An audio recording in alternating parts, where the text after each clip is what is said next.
Ladies and gentlemen, welcome to Life Today. Live, fasten your seatbelts. It's going to be a bumpy ride. Southwest 1380, you'd like to start turning inbound. Southwest 1380, just start turning southbound there. There's a Southwest 737 on a 4-mile final, will be turning southbound. Start looking for the airport. It's off to your right and slightly behind you there. Okay, could you have the medical meet us there on the runway as well? We've got injured passengers. Injured passengers, okay, and is your airplane physically on fire? No, it's not on fire, but part of it's missing. They said there was a hole and someone went out. All right, you read that right if you hung to the end of that. The airplane engine was on fire, and there was a hole in the side, and someone, unfortunately, lost their life that day. Now, what are we talking about?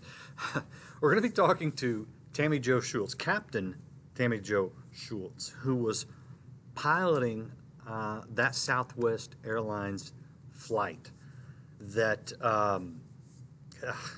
I shouldn't be talking about this because I'm a bit of a nervous flyer, and I have a 3-hour flight tomorrow. So this kind of freaks me out, I'll be honest with you. But you need to hear from this woman. She's got a book. It's called Nerves of Steel. It tells her story. It's a page turner, and it is, if you're like me, if you like to fly and you're fascinated by that kind of thing, you probably love it.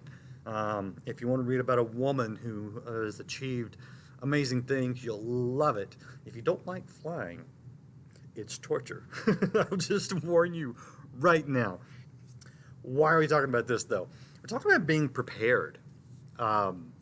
Because as you'll see, as we hear from Captain Shults, the things that led, a lifetime of things that led up to that fateful day where she saved so many lives with her nerves of steel. And let me tell you, that title of a book is not an understatement.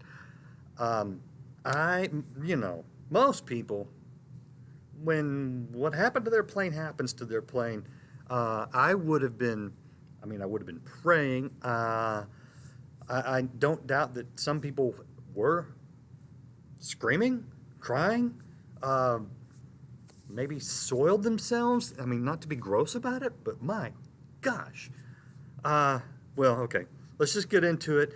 We will get to the full cockpit audio. If you missed that clip at the beginning, we'll get back to the audio from the cockpit, the actual radio tower to the pilot's audio, because once you understand what happened, I want you to listen to this woman in the moment, because it's one thing to say, I'm preparing for something big, or hey, you should be prepared for something big, but to be in it, let me set this whole thing up, and then we'll play that audio again. But I want you to meet Tammie Jo Shults, and we're going to get a little bit of her background just so you can see the path that God took her on. And here's why.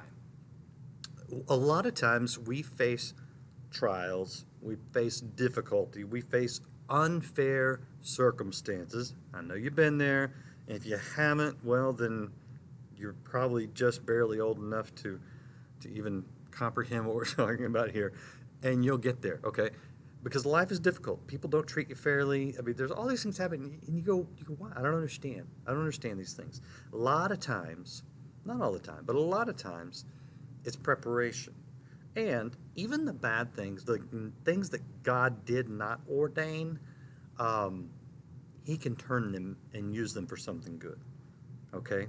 So I want you to meet Captain Tammie Jo Shults and hear her backstory and the things she went through, so that when we get to that flight that could have been a tragedy for so many people, you'll understand how she got there and why the way she reacted in that moment was so amazing. So, meet Captain Tammie Jo Shults. I grew up in southern New Mexico, and my mom and dad ranched, and our big hay barn was kind of the anchor for dogfighting practice from Holloman Air Force Base. So I saw aviation first from the ground, and then started reading about it. You didn't just see aviation, you saw fighter jets practicing out there? Right, right. That is crazy. But I'd never met a pilot, and so it was a long distance between the ground and what they were doing. And I didn't really know how to bridge in between. But I ran across a book called Jungle Pilot about Nate Saint. He was Jim Elliott's pilot down in Ecuador. Yeah. And the book was about him, and he shared a lot in it. It helped me to kind of see aviation from behind a pilot's eyes. So I felt like I was getting a cockpit view, not just from the ground. And that put my feet on the path to aviation. And so that's really, before I went into high school, was really when I started looking into it and pretty much set my goal on flying. Okay, I want to pause right here. You got a farm girl looking up at fighter jets, thinking, I want to be a pilot. Let's be honest. It's less so today than it was back then, but that was very much a man's world. What would you say to your sister, your daughter, your friend, who was looking into that man's world and saying, I want to do that? Right? I know today we're all going to say, oh, I'd tell her that she can do anything she wants. Is that really the best thing to say? Maybe, maybe not. Maybe not in all cases. I think this is a key point in part of her story and in her parents' response when little Tammie looked up in the sky and said, that's what I want to do. I'd also wanted to be a racehorse jockey. And my mom was very truthful and just said, you're not built for one. Yeah. 5'7" in 7th grade, you're still growing. You could probably lift the jockey up on the horse, but you won't be the one riding. Yeah. And so she saved me a lot of time and energy by just being truthful and saying, we're not all built to do everything. They never told me you can do anything. They never said that because they knew that it would ring hollow. And so my mom especially was is an incredible godly woman. And she said, you know what, God created you on purpose. Ephesians 2:8, it's so specific. And that he created us on purpose. And so we each have a skill set. And there's a number of things we can do with it. But find what you're created for, what you're suited for, and then get started on it. Okay, that was such a great point. I just wanted to pause there, especially since there is this undercurrent of equality in the workplace, kind of, with a female captain of a 737. I think it's very important to realize that we are not all the same. Now, equality in the sense to say, okay, here's an occupation. We're not going to restrict it simply to men or strictly to women. But yet at the same time realizing that there are qualifications that are required for things. Like she said, too tall to be a jockey. Is that because jockeys are chauvinists? No, it's just she's just too tall to be a jockey, whether she's a man or a woman. So it wasn't the gender that kept her out of that role, but it's other things. So as we go through life and we look for fairness, we need to remember that equality and sameness are not the same thing, right? So it's perfectly right to say, you know what, that's not a good fit for you. Not necessarily because of your gender, although that could play into it a little bit, as long as it's not exclusionary. And we're not saying no women ever, blah, blah, blah. And maybe there's a case for that, and maybe there's a case for no men ever. I don't know off the top of my head, but generally, right, there may be an exception to the rule, but generally, as we strive for equality and opportunity in the workplace and things like that, recognize that we are not all the same. And I think that's important when you look at your children. You know, I've got two sons, 2 daughters. They are not all the same. I have 2 very artistic daughters that are very talented and very successful. And I have a son that I would look at and go, the path that your sisters are on is not the path for you. I've seen your drawings. And so he's on his own path. And it's not because he's a boy and they're girls. It's because their giftings are different. So just want to pause and hit that. But I want to go back to Captain Shults as we work our way towards that fateful day in that Southwest Airlines 737 where it went horribly wrong. and let you hear a little bit of the adversity that she went through when she went into the Navy, because she didn't start off flying Southwest Airlines jets. She started off flying Navy jets. So back to Captain Tammie Jo Shults. I was a little surprised when I got there and there weren't very many women. Our class in boot camp was considered the class of girls because we had more in it than ever in history. There were 3 of us.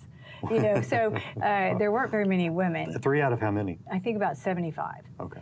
And so there weren't very many women. And then when I got to my first squadron, there were no other women. My first 3 squadrons, there were no women. And so obviously, if you're a green apple in a bushel of red, you stand out. And sometimes you maybe garner more attention than you want. I had some incredible commanding officers, and leadership sets the pace. They set the tone. And so if I checked into a squadron where I had a commanding officer that was an upstanding gentleman and officer as well as pilot, everything went fine. It was like being in college. I mean, you simply got in, studied hard. Everybody was working hard to learn their craft. And but if I checked into a squadron where leadership wasn't on board with that and wanted to exercise their personal prejudice, then it seemed to kind of make it open season on exercising everyone's personal preference about whether girls should be there or not. Okay, so here's a place where just blatant chauvinism prevented her from doing what she wanted to do. She wanted to go take this course, you know, that was the cool Navy fighter jet course. And they said, "You're a woman? No, you go take that course that nobody wants to, where you try to not crash a plane," right? All this is beyond me. You couldn't pay me enough money to do this. Anyway, so a blatantly unfair circumstance puts her in a place that she didn't want to be. Practicing bringing planes in safely that are in peril. Now, I don't know if God made that happen and used the negative circumstances of a chauvinistic attitude to put her there, or if God just goes, okay, that happened and I'm going to use it for good. Who knows? Either way, if you're on that flight, the Southwest Airlines flight, aren't you glad that you've got a captain who's had training for emergency situations like that the other guys haven't gotten because they're off doing the cool fighter jet stuff? I don't know. To me, that just kind of looks like either God goes, yeah, I can use that, or God's going, yeah, I got something special for you in the future, and you need this training, and so I'm going to get you over there. You got to know at the time she's going, this is not right. It's blatantly not right, blatantly unfair. How many times have you been in that position in life where you go, you know what, I wanted to do this. I think God wanted me to do that, and I'm not getting to do it, and it's just not fair. Maybe God's preparing you in a way that you just don't see yet. One that in hindsight, years from now, you'll look back and go, wow, you know, that actually paid off. Who'd have thought? I'm just saying that, and I'm preaching to myself here, okay, because I've been here, and in some ways, I haven't seen the fruition of everything where I felt like I should be doing one thing and it's not happening. And you're going, God, I feel like I'm doing what you want me to do. Why is this not working the way I think it should work out? And I got to tell you, when I hit a frustrating point in my life many years ago, and I had one of those, you know, heart-to-hearts. I don't know, why would I use the phrase "come to Jesus" meeting? I don't know. That's actually a great phrase if you actually do that. Because I did. I took my frustrations to God, and I said, just help me understand. Sort of I'm an Enneagram 5. If you know what that means, you get it. My motivation is understanding things. And it's like, if I could just have some understanding, I might be able to cope with this better. And I heard a word, I believe, from God, and I don't do this a lot. So I thought I heard the word prepare. And that's scriptural. There's a lot of cases where you can point where God just told people to prepare. But I felt like that's what he was saying to me. And you know what? Not getting to be where I felt like I should be, when I go, okay, God told me to prepare, it makes me look at things and go, okay, am I having to do this for this period of time as a part of God's preparation for something greater? He does say that if you're faithful in a little, then he'll let you be faithful in a lot. And we want to go for the a lot. We want the big, we want the dreams to be fulfilled today. And I get it. God wants you to be faithful in what he's got in front of you now, right? So for Captain Tammie Jo Shults, he wanted her to be faithful in that class that she didn't want to be in, that she was unfairly put into, right? Because God, I don't know, either he was using it or he ordained it. Either way, it was a part of her preparation. So in hindsight, you look at it and go, okay, I can see God's fingerprints on that. Okay, so little girl becomes a pilot, faces some adversity as a woman in the Navy, even though she says the Navy had moved on. They didn't, or they don't sanction this attitude anymore, and neither does Southwest Airlines. But you run into individual people, and that's not hard to find. Okay, chauvinism in the workplace ain't hard to find, even if the organization has moved beyond that. Here's one thing I love, and Captain Shults, she says, "Call me Tammie Jo." I want to call her Captain Shults because I respect the position. She's got a real dry sense of humor, and you don't see it a whole lot because she is kind of a let's take care of business kind of person, which is what you want in a cockpit, right? But she's got a real sense of humor, and so I want you to hear a little bit of this. Just having wise parents and then marrying a wise man helped me, and being on my knees before the Lord at night helps me realize that just because there is someone who is being ornery or disagreeable in a very harsh way and trying to get me thrown out of my vocation, my profession, or even worse in some cases, those are individuals. It wasn't the Navy that had that attitude. The Navy was much too noble and moving on in life, moving forward. And so was Southwest. So having some leaders, people in some lower leadership roles that were exercising personal Chauvinism, can I say it? Yeah, chauvinism, vendettas of invisible purposes.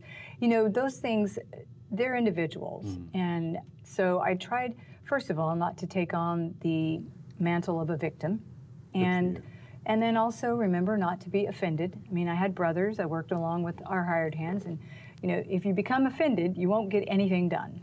And then I had a great commanding officer along the way, too, that encouraged me to use my sense of humor, because humor can get you through a lot of jungle tangle without a machete.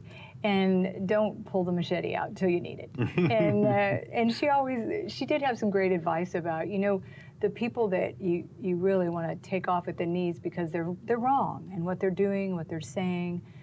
But those are the same people you need some camaraderie with. You're going to need to work with also. So leave everybody some feet to stand on. Okay, so this is in the book. It's also in our full interview, but she tells us in her book, Nerves of Steel. They get paired up with other pilots, and they don't always know. And so she's fairly new on the job at Southwest. She gets paired up with this older male pilot, and when he sees her, he says, "Oh, another empty kitchen." Right? Well, instead of getting mad or filing a lawsuit, I'm not saying you shouldn't do those things. Maybe there are times. But she just looks at him and says, "Oh, another empty golf cart." Right? She puts him in his place with humor. Love it. Love it. he ended up laughing, and a lot of times those guys will give the new people some gruff, regardless of gender. But yeah, it's kind of like a friend of mine was complaining because she went to a computer store, we'll say, and their geek squad there was, she said, mansplaining everything to her, basically talking to her about computers like she was dumb. And she was very offended. And I was like, yeah, they do that to me too. I mean, they do that. You get a lot of these techie guys, they do that to everybody. So don't jump to the conclusion it's because of your gender. That's just the way they treat people. Okay, so back to Tammie Jo's, Captain Shults' story. So little girl becomes a pilot, goes in the Navy, faces chauvinism, goes to pilot 737 Southwest Airlines, faces chauvinism, deals with it all, goes through adversity. The adversity was way more than I've told you today. It's in the book. I mean, it was some pretty bad stuff. And then Flight 1380. I'm going to let you hear it from her perspective, looking back on it. And then I'm going to play the audio from the cockpit because it blows your mind. It shows how if we will let God prepare us, then we really can face those moments that are critical in our lives. So, Captain Shults. My hope is that the members that were on, the passengers, the crew members, their families, that were on Flight 1380 that went through a horrific flight, that I've given them the cockpit view of what was going on. There's also one of the passengers that stood up during the flight. There were 3 of them. We'll certainly give you names in a moment. But Andrew Needham also gives you a cabin point of view so that whenever there's something, so many times the unknown is really what causes our mind angst and fear. So having all the puzzle pieces to put together, it really helped me. Whenever I went back and listened to the cockpit voice recorder, whenever the black box information came out, it helped me put together the pieces of that flight, because at the time I was pretty busy thinking ahead of what to do next. Sure. And so it really put together the puzzle pieces for me, and so I could set it aside. And I hope that's what it does for others. And also writing the book, I hope will give other people encouragement that God built us so resilient. And I do think we're made for adventure. I think He meant it for us, and it's somewhere in the helix of our DNA, a vacuum that if it's not there, we're not complete. But in adventure, there's always adversity. But that adversity, even though it's often put there by people that don't have our best in mind, that upside down economy of God just uses it to groom us for the next bigger adventure, bigger challenge. And so I hope the book comes into hands that need encouragement, because I think it is a call to resilience. And it leads me up to the flight, because I don't think none of us are the product of a moment. That we're a product of layers and challenges and grooming, forging, chiseling, and that some of the most unsavory assignments I had in the Navy, and even some of the tough characters that I ran across at Southwest, I think that was part of getting me mentally prepared, training-wise, experience. And then Flight 1380, it was a culmination of catastrophes that happened.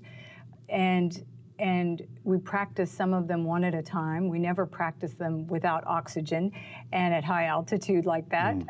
So, when we're passing 32,500 feet, and we get T-boned by a Mack truck. I mean, Darren and I, my first officer, Darren Elliser, he and I both thought we'd been hit by another aircraft. The hit was so violent, and there was an explosion in my engine, number 1 engine, which is the captain's side, and we went into a rapid, immediate rollover to the left. We caught it going through 40 degrees and leveled the wings. And and then just, kind of what ensues after that. It was 20 minutes of changing a lot of our decisions and plans as we figured out how limited we were in our controllability and range. And when all of that happens, and it happens in just a slice of a moment, that you can't breathe, you can't hear the person next to you because a window had been blown out, so there's 500-mile-an-hour wind going by that.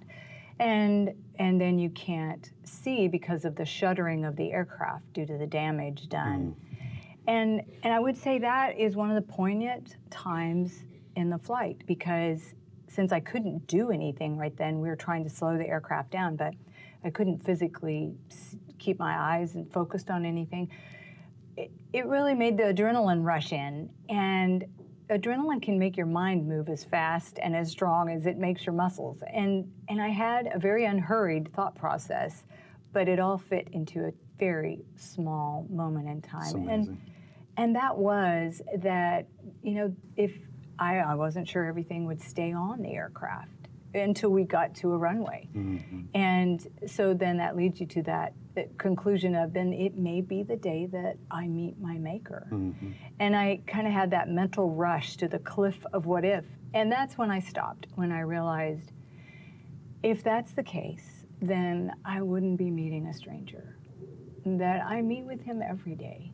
And then I had a calm and stepped away from the ledge of that mental cliff and turned around to the good news, which is we were still flying. And I think that the calm that you hear in my voice on the way down is a reflection of the calm that I had in my heart. And I don't feel like that was training and experience, which certainly contributed to the skills to bring the aircraft to a successful landing.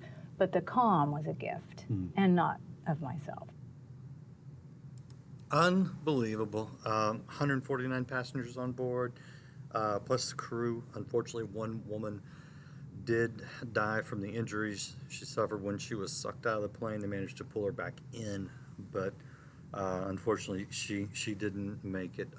But everyone else did, and I have a couple pictures. Here's the wing of the plane that took some damage, and that may not look like a lot, but if you know anything about planes, you know how difficult that makes it to fly correctly. And then, of course, the engine shredded, just shredded, and a piece of that is what knocked a hole in one of the where the windows are, right?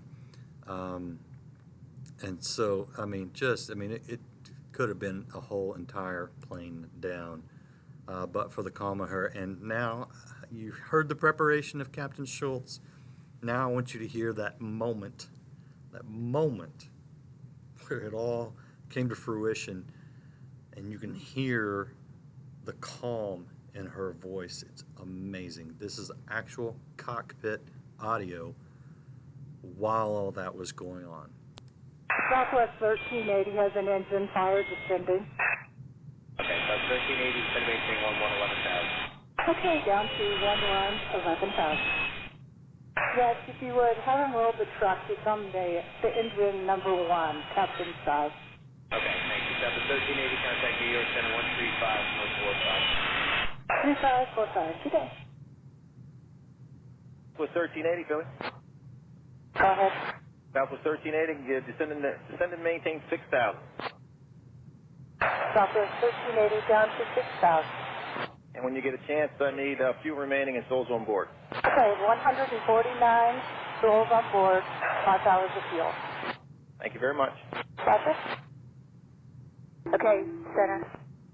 Southwest 1380. 1380, got a 1458 on frequency. I just cleared in for the approach. Southwest 1380. I understand your emergency. Let me know when you want to go in. Yeah, we have a part of the aircraft missing, so we're going to need to slow down a bit. Southwest 1380, speed is your discretion. Maintain at any altitude above 3,000 feet, and you let me know when you want to turn base. All right, down to 3,000. 210 on the speed. Southwest 1380, like to start turning inbound. Southwest 1380, just start turning southbound there. There's a Southwest 737 on a 4-mile final. Will be turning southbound. Start looking for the airport. It's off to your right and slightly behind you there. Okay, could you have the medical meet us there on the runway as well. We've got injured passengers. Injured passengers, okay. And is your airplane physically on fire? No, it's not on fire, but part of it's missing. They said there was a hole and someone went out. I'm sorry, you said there was a hole and somebody went out? Southwest 1380, it doesn't matter. We'll work it out there. So the airport's just off to your right. Report it inside, please. Inside. Southwest 1380, airport's inside. Southwest 1380, you're cleared. Visual approach 27 right. Contact the tower on 118.5. Southwest 13, I'm sorry, cleared. Visual approach 27 left. 27 left and tower's on 18.5. We're going on 27 left. Switching tower today. Southwest 1380, runway 27 left, clear to land, wind 280 at 19, gust 25. 27 left to land, Southwest 1380. Southwest 1380, right turn when you're able. If you want to stop wherever you need to, it's fine. Thank you. We're going to stop right here by the fire truck. Thanks, guys, for the help.